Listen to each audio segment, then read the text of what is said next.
Victory over Japan Day, widely known as VJ Day, marks one of the most significant turning points in 20th century history, the formal end of World War II. Following years of brutal warfare across Europe, Africa, and the Pacific, VJ Day signified the final collapse of the Axis powers as Imperial Japan surrendered to the Allied forces. This moment did not only close a chapter of violence and destruction, but also reshaped the global political order for generations to come. The events leading to VJ Day culminated in the summer of 1945, when the Allies had already defeated Nazi Germany in May. However, the Pacific War continued with intense resistance from Japan. The United States, seeking a swift end to the war without the projected casualties of a mainland invasion, made the controversial decision to deploy nuclear weapons. On August 6, 1945, the U.S. dropped an atomic bomb on Hiroshima, killing tens of thousands instantly and flattening the city. Just 3 days later, on August 9,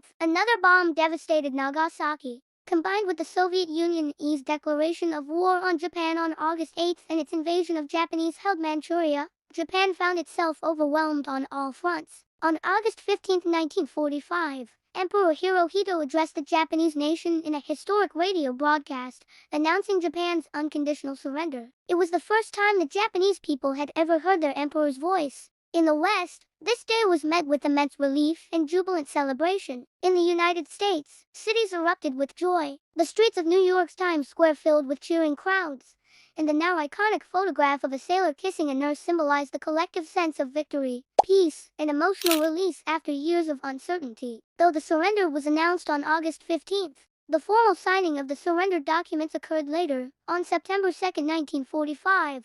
Aboard the USS Missouri in Tokyo Bay, representatives of Japan signed the instrument of surrender in the presence of General Douglas MacArthur, Supreme Commander for the Allied powers, and other Allied leaders. This moment officially brought World War II to an end, and September 2nd is also recognized as VJ Day in the United States. VJ Day had far-reaching consequences. Japan entered a period of occupation, during which its military and imperial structures were dismantled, and a new pacifist constitution was implemented. Globally, the end of the war allowed for the formation of the United Nations, and the geopolitical rivalry between the United States and the Soviet Union quickly began to emerge, sowing the seeds of the Cold War. In retrospect, VJ Day stands as more than a military victory. It represents the culmination of the deadliest conflict in human history, the beginning of a new world order, and a powerful reminder of the human cost of war. It is a day of both celebration and reflection, a tribute to those who served, suffered, and died, and a warning about the destructive potential of modern warfare.